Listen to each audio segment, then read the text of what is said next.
क्या चुनाव आयोग ने सुप्रीम कोर्ट से झूठ बोला? और अगर मुख्य चुनाव आयुक्त ज्ञानेश गुप्ता ने सुप्रीम कोर्ट से झूठ बोला है तो इससे बड़ा अपराध क्या हो सकता है?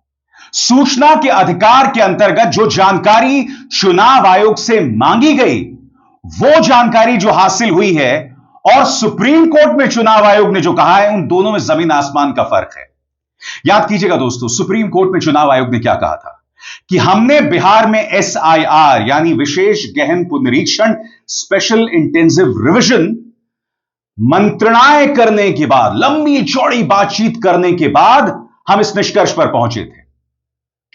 सामाजिक कार्यकर्ता और एक्टिविस्ट अंजलि भारद्वाज ने एक RTI के अंतर्गत एक याचिका दायर की, जिसमें उन्होंने कहा कि अगर आपने लंबी चौड़ी मंत्रणाएं की होंगी तो आपके पास दस्तावेज होंगे। आप जानते हैं चुनाव आयोग ने उन्हें जवाब में क्या कहा कि ऐसे कोई दस्तावेज मौजूद नहीं है। मैं फिर आपसे सवाल पूछना चाहता हूं, ज्ञानेश गुप्ता राहुल गांधी से कहते हैं कि साहब एफिडेविट दो, आपने जो भी दावे किए। ज्ञानेश गुप्ता यही एफिडेविट की मांग अनुराग ठाकुर से नहीं करते हैं। अब जो बात आपने सुप्रीम कोर्ट में कही, उसके बिल्कुल उलट RTI के अंतर्गत सामने उभर कर आ रही है। मैं फिर इस देश की जनता से पूछना चाहता हूं, अगर राहुल गांधी ये कहते हैं चुनाव आयोग चोर है, अगर वो प्रधानमंत्री नरेंद्र मोदी के बारे में ये नारे लगवाते हैं कि वोट चोर गद्दी छोड़, तो उसकी जमीन और उसके कारण तो खुद चुनाव आयोग दे रहा है। मैं फिर पूछना चाहता हूं मुख्य चुनाव आयुक्त ज्ञानेश गुप्ता से, अंजलि भारद्वाज ने ये जो RTI दाखिल की है, चुनाव आयोग ने ये जानकारी क्यों दी है? मैं आपके सामने पेश करूंगा कि उस RTI में क्या है, अंजलि भारद्वाज ने क्या सवाल किया है और खुद अंजलि भारद्वाज क्या कहना चाहती हैं। मगर सबसे पहले कुछ सवाल जो मैं आपके सामने रखना चाहता हूं। पहला, चुनाव आयोग से पूछा गया कि इतनी जल्दी में बिहार SIR कराने का क्या तर्क है। उनसे यह भी पूछा गया कौन सा अध्ययन, रिसर्च हुआ जिस पर यह फैसला लिया गया। कोर्ट में चुनाव आयोग ने कहा था कि उन्होंने एक इंडिपेंडेंट अप्रेजल किया जिससे लगा कि बिहार में SIR जरूरी है, लेकिन जब इस अप्रेजल से जुड़ी फाइलें और डिटेल्स मांगी गई तो RTI के जवाब में चुनाव आयोग ने लिखित में कहा ऐसी कोई जानकारी मौजूद नहीं है। तो फिर मैं आपसे पूछना चाहता हूं कि क्या चुनाव आयोग अपने मन मर्जी, अपने मन मुताबिक चीजें कर रहा है? यानी ज्ञानेश गुप्ता जी ने एक दिन चाय और पकौड़ी खाकर सोचा कि क्यों ना बिहार में SIR कराया जाए। यह कहीं ऐसा तो नहीं है कि SIR करने का दबाव दो लोगों की तरफ से था, दो रहस्यमय शख्सियतों की तरफ से। अब ये दो लोग कौन हो सकते हैं? ये दो लोग राहुल गांधी और तेजस्वी तो हो नहीं सकते हैं, या RJD और कांग्रेस तो हो नहीं सकती है। ये कौन सी पॉलिटिकल पार्टी है जिसके कहने पर यह किया गया होगा? रिडल मी दैट, बताइए साहब, इस रहस्य का क्या जवाब है? और सबसे बड़ी बात मैं सुप्रीम कोर्ट से पूछना चाहता हूं, आपके सामने अंजलि भारद्वाज के इस RTI ने दूध का दूध और पानी का पानी कर दिया है, क्या सुप्रीम कोर्ट अब भी खामोश रहेगा? मैं फिर पूछना चाहता हूं, आपने दावा किया था सुप्रीम कोर्ट में कि हमने मंत्रणाएं की, लंबी चौड़ी मंत्रणाएं की, अब आपके पास दस्तावेज नहीं है। एक सीधा और सरल सवाल, हो सकता है मैं गलत हूं, क्या यह अदालत की अवमानना है? क्योंकि जाहिर सी बात है, अगर आप अदालत में गलत बयानी कर रहे हैं, झूठ शब्द का इस्तेमाल मैं नहीं करना चाहता हूं, मगर अगर आप गलत बयानी कर रहे हैं तो वो अवमानना के दायरे में आ ही जाता है। अंजलि भारद्वाज का बयान क्या कहता है आपके स्क्रीन पर? चौंकाने वाले जवाब दिए हैं चुनाव आयोग ने RTI में। कोई फाइल ही नहीं है पूरे देश में स्पेशल इंटेंसिव रिवीजन कराने का फैसला कैसे लिया गया और ECI यानी चुनाव आयोग ने इसे कैसे मंजूरी दी। जिस इंडिपेंडेंट अप्रेजल का हवाला चुनाव आयोग ने अपने हलफनामे में दिया था, उसका कोई रिकॉर्ड ही नहीं है। जब बिहार की 2003 की वोटर लिस्ट रिवीजन के आदेश, गाइडलाइंस मांगे गए तो चुनाव आयोग ने 2025 का ऑर्डर थमा दिया। आखिर चुनाव आयोग क्या छुपा रहा है? और उससे भी बड़ी बात, किसके कहने पर छुपा रहा है? गौर कीजिए अंजलि भारद्वाज की इस बात पर। 2003 के गाइडलाइंस मांगे गए, क्योंकि स्वाभाविक सी बात है, अगर 2003 के गाइडलाइंस जब आखिरी बार यह प्रक्रिया हुई थी, अगर वो गाइडलाइंस आप दे देते तो 2025 में जिस दिशा निर्देश के आधार पर यह सब कुछ चल रहा है, उसका पूरी तरह से पर्दाफाश हो जाता। आपकी स्क्रीन पर दोस्तों ये वो RTI दस्तावेज है, आप देखिए, गौर से देखिए, पूरे स्क्रीन पर देखिए। और इसमें जिस जगह को हाईलाइट किया गया वो मैं आपको अंग्रेजी में पढ़ के सुनाना चाहता हूं, हालांकि इसका हिंदी में अनुवाद मैं आपको बतला चुका हूं। यह क्या कह रहा है? Further, no any information in this regard is available in the commission. और जैसे कि आप देख सकते हैं, उनसे सवाल पूछा गया है कि भाई साल 2003 में आपने किस आधार पर, किन दिशा निर्देशों के आधार पर यह प्रक्रिया करवाई। अब उसके जवाब में अंग्रेजी में क्या कहा गया है? You may refer to commission order dated 24/6/2025। जब आप ये कह रहे हैं, और ये सवाल सीधा पूछा गया कि भाई 2003 में आपने उस वक्त जो एसआईआर करवाया था किस आधार पर करवाया था, और जवाब क्या आता है कि नहीं साहब 2025 देख लो। मजाक बना रखा है क्या? ये पारदर्शिता की कमी क्यों?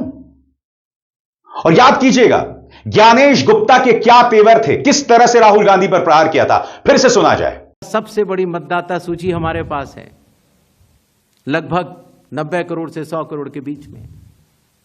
सबसे बड़ी मतदाता सूची, सबसे बड़े चुनाव कर्मियों की फौज, सबसे ज्यादा मतदान करने वाले लोगों की संख्या, और इन सब के समक्ष, सारे मीडिया के समक्ष ये कहना कि अगर मतदाता सूची में आपका नाम एक बार और है तो आपने 2 बार मतदान किया होगा और कानूनी अपराध किया होगा, और मेरे सारे मतदाताओं को अपराधी बनाना और चुनाव आयोग शांत रहे, संभव नहीं। हलफनामा देना होगा या देश से माफी मांगनी होगी, तीसरा विकल्प नहीं है। आपके माध्यम से मैं यह भी कहना चाहता हूं, अगर 7 दिन में हलफनामा नहीं मिला तो इसका अर्थ ये सारे आरोप निराधार हैं, और हमारे मतदाताओं को यह कहना कि वो फर्जी हैं, इसके ऊपर जो भी इस बात को बोल रहा है उसको माफी मांगनी चाहिए।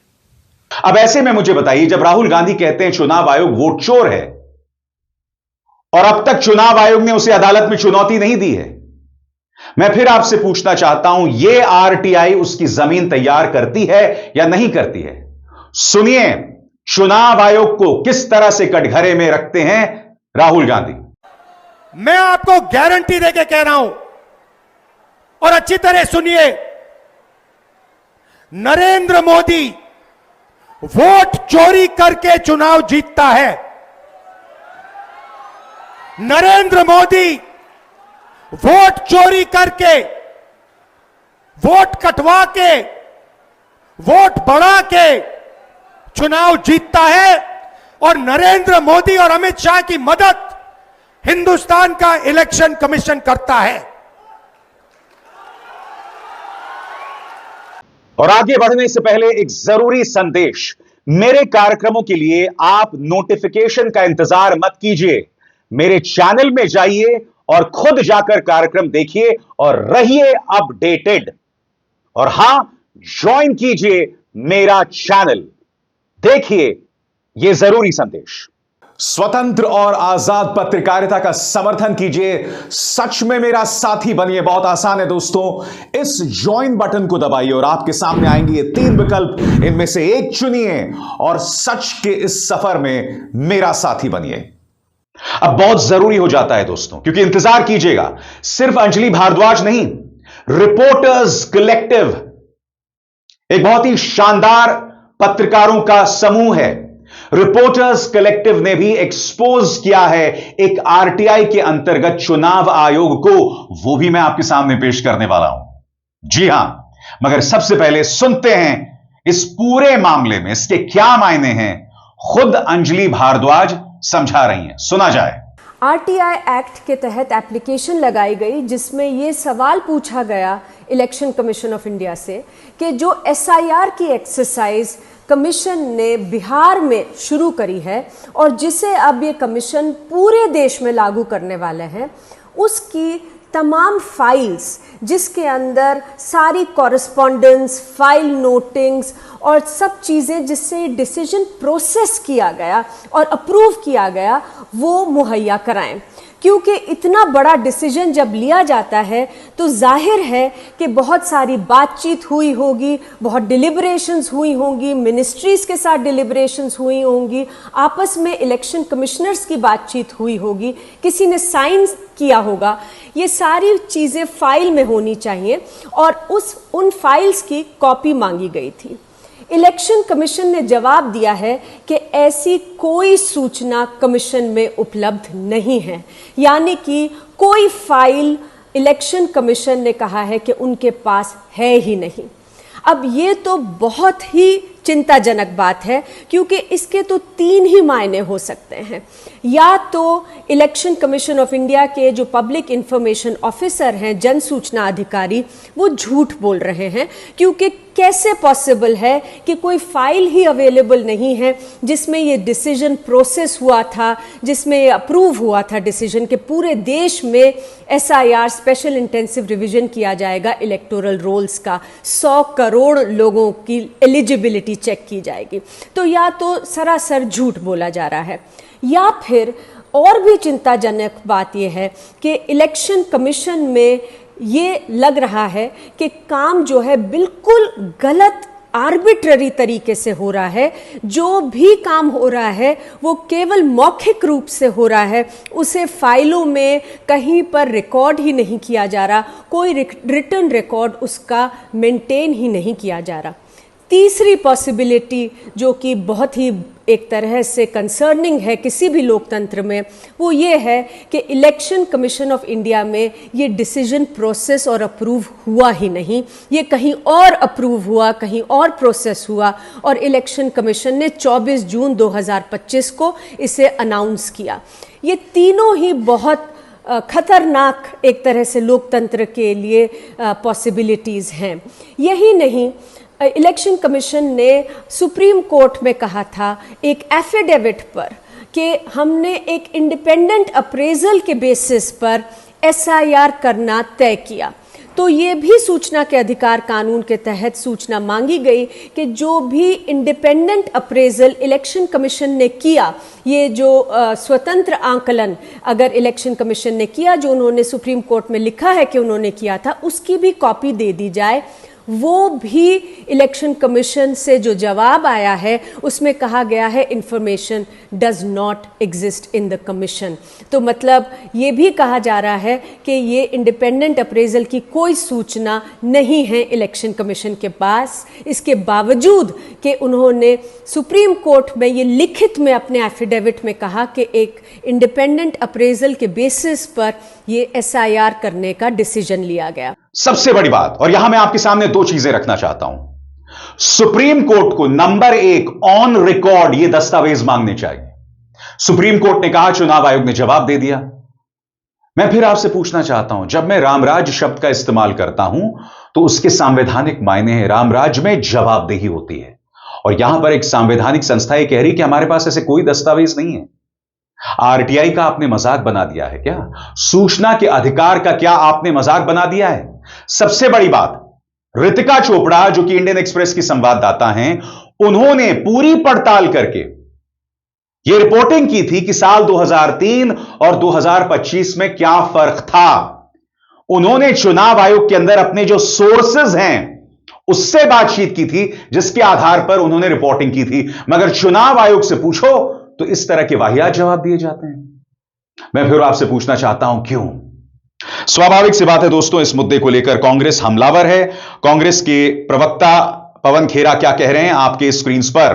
This RTI and the ridiculous response from the election commission of India exposes whatever little that was left to expose of the Chunav Aayog. यानी कि ये RTI चुनाव आयोग की पूरी तरह से पोल खोल देती है, पूरी तरह से बखिया उधेड़ देती है। जो बची कुची इज्जत थी वो भी चली गई। पवन खेरा इस बात की ओर इशारा कर रहे हैं। मगर बात यहां नहीं रुकती दोस्तों, मैं आपका ध्यान खींचना चाहूंगा रिपोर्टर्स कलेक्टिव की इस रिपोर्ट की तरफ, क्योंकि आज चुनाव आयोग वाकई कटघरे में है। सबसे पहले मैं आपको बताना चाहता हूं, यह रिपोर्ट है आयुषी और हर्षिता मनवान की। यह रिपोर्ट कहती है कि चुनाव आयोग आपसे आपकी नागरिकता को लेकर दस्तावेज मांग सकता है, मगर जब SIR को लेकर उनसे पूछा जाता है तो वो कोई दस्तावेज नहीं देते। सबसे शॉकिंग बात यह है दोस्तों कि रिपोर्टर्स कलेक्टिव ने कुछ सवाल पूछे, सीधे और सरल सवाल थे। चुनाव आयोग ने RTI के जवाब में कह दिया कि भाई ये वेब लिंक है, आप इसे एक्सेस कीजिए। अब वो लोग उस वेब लिंक पर क्लिक कर रहे हैं मगर वो घुस ही नहीं पा रहे अंदर। आम इंसान ऐसा नहीं कर सकता। सोचिए, सूचना के अधिकार के अंतर्गत जो जानकारी इन रिपोर्टर्स ने मांगी थी, जब पत्रकार ही इसे एक्सेस नहीं कर सकता है तो आम इंसान क्या करेगा। अब मैं आपके सामने रिपोर्टर्स कलेक्टिव की रिपोर्ट पेश करना चाहता हूं, जो पूरी तरह से ज्ञानेश गुप्ता को एक्सपोज करता है। इसके एक एक शब्द पर गौर कीजिएगा दोस्तों, क्योंकि इस देश का नागरिक होने के नाते यह खबर आपके सामने लाना जरूरी हो जाता है। रिपोर्टर्स कलेक्टिव क्या कहता है, गौर किया जाए। चुनाव आयोग, जो एक संवैधानिक संस्था है, ने लगभग 8 करोड़ बिहार के वोटर्स को 30 दिन के अंदर अपनी नागरिकता और वोटिंग राइट्स के सबूत देने का आदेश दिया। विडंबना यह है कि आरटीआई कानून के तहत खुद चुनाव आयोग को भी नागरिकों को मांगे गए दस्तावेज 30 दिन में देने होते हैं, लेकिन हमारी आरटीआई अर्जी के जवाब में चुनाव आयोग ने सिर्फ अपनी वेबसाइट के एक बैक एंड पेज का लिंक भेजा, जिसे आम जनता खोल ही नहीं सकती। इन्हें चुनाव आयोग ने कॉम्प्रिहेंसिव इंस्ट्रक्शंस बताया, जो 14 जुलाई 2025 को जारी हुए थे और उनके हिसाब से सेल्फ एक्सप्लेनेटरी थे, यानी कि खुद अपने आप को एक्सप्लेन कर रहे थे, लेकिन हम उन्हें देख ही नहीं पाए। सबसे बड़ी बात, रिपोर्टर्स कलेक्टिव ने क्या सवाल पूछा, इस पर भी गौर करना चाहिए। हमने चुनाव आयोग से साफ साफ कहा था कि वे उन फाइलों के नाम और नंबर बताएं जिनमें जून और जुलाई 2025 में एसआईआर आदेशों से जुड़ी चर्चाएं और विचार विमर्श दर्ज है, लेकिन चुनाव आयोग ने ऐसी फाइलें या रिकॉर्ड्स के अस्तित्व को ही मानने से इनकार कर दिया, जबकि कानूनन उनका इन्हें बारीकी से संभालना जरूरी है। आरटीआई कानून के तहत इन रिकॉर्ड्स को जनता से छिपाना या नष्ट करना गैर कानूनी है। अब तक हमने कम से कम 4 ऐसे मामले दर्ज किए हैं जहां चुनाव आयोग ने एसआईआर से जुड़ी जानकारी देने से मना कर दिया है, इनकार कर दिया है। इनमें हमारी 2 आरटीआई अर्जी के जवाब और पारदर्शिता कार्यकर्ता अंजलि भारद्वाज को दिए गए 2 जवाब शामिल हैं, जिन्हें भी चुनाव आयोग ने टाल दिया। दोस्तों, रिपोर्टर्स कलेक्टिव और क्या कहता है, इस पर गौर किया जाए। हमारी आरटीआई अर्जी, जो बिहार में एसआईआर शुरू करने की ईसीआई की घोषणा के तुरंत बाद दायर की गई थी, में हमने एसआईआर से जुड़ी पूरी फाइलें मांगी थी, जिनमें अंदरूनी और बाहरी पत्राचार, फाइल नोटिंग्स, चर्चाएं, मीटिंग्स मिनट, प्रेजेंटेशन और ड्राफ्ट शामिल थे। हमने 24 जून 2025 को घोषित एसआईआर से जुड़ी फाइलों के नामों की सूची भी मांगी थी। ये दस्तावेज पब्लिक डोमेन में नहीं होते, बल्कि चुनाव आयोग के इंटरनल रिकॉर्ड्स हैं, जिन्हें आरटीआई कानून के तहत चुनाव आयोग को देना अनिवार्य है, जब तक कि कोई विशेष छूट लागू ना हो। लेकिन गैर खुलासे का कारण बताने के बजाय चुनाव आयोग ने हमें एक वेब पेज का लिंक थमा दिया, जिसे हम खोल ही नहीं सकते। इस देश में क्या चल रहा है दोस्तों? प्रधानमंत्री नरेंद्र मोदी और स्मृति ईरानी के डिग्री, प्रधानमंत्री की डिग्री और स्मृति ईरानी के 11th और 12th के बारे में जानकारी मांगी जाए, तो दिल्ली हाईकोर्ट कहता है ये जरूरी नहीं है, ये जनहित में नहीं है। अब मैं दिल्ली हाईकोर्ट और सुप्रीम कोर्ट दोनों से अपील करना चाहता हूं, ये जो जानकारी रिपोर्टर्स कलेक्टिव मांग रहा है, ये जनहित में है या नहीं है? आपके कहने पर इन्होंने 65 लाख वोटर्स के नाम, जिन्हें उन्होंने हटा दिए थे, डिलीट कर दिए थे, वो सार्वजनिक किए। इससे पहले चुनाव आयोग ने क्या कहा था कि जिन लोगों के नाम हमने हटाए वो हमें सार्वजनिक करना, हम पर कोई बाध्यता नहीं है, कोई दबाव नहीं है। मगर जब सुप्रीम कोर्ट की फटकार पड़ी, तब यह बात सामने उभर कर आई। मैं सुप्रीम कोर्ट से हाथ जोड़कर पूछना चाहता हूं, यह हो क्या रहा है? पारदर्शिता की सख्त कमी और ज्ञानेश गुप्ता के आपने तेवर देखे होंगे, साफ तौर पर पक्षपात दिखता है। क्या मजाक बना दिया है आपने मेरे देश की संस्थाओं का।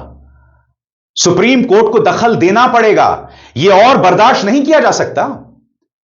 इस तरह से हमारे देश की संस्थाओं का मजाक नहीं बन सकता। मगर नींद से कौन जागेगा? मीडिया तो इस पर रिपोर्टिंग ही नहीं करना चाहती। जो खबर रिपोर्टर्स कलेक्टिव ने की है या जो जानकारी अंजलि भारद्वाज लाई है सूचना के अधिकार के अंतर्गत, कितने पत्रकारों ने इस पर खबर की है बताइए? मेरे अलावा मैं आपको उंगलियों पर गिन सकता हूं, वो भी डिजिटल प्लेटफॉर्म यानी यूट्यूब, फेसबुक पर जो पत्रकार हैं वही कर रहे हैं। गोदी मीडिया ये नहीं करेगा, क्योंकि फरमान है जोशी जी की तरफ से। अब जब जोशी जी की तरफ से फरमान है तो कौन क्या ही करेगा। What a shame, what a crying shame. मगर इस मंच पर हम सवाल पूछते हैं, जवाब मांगा जाता है। अभिसार शर्मा को दीजिए इजाजत। नमस्कार।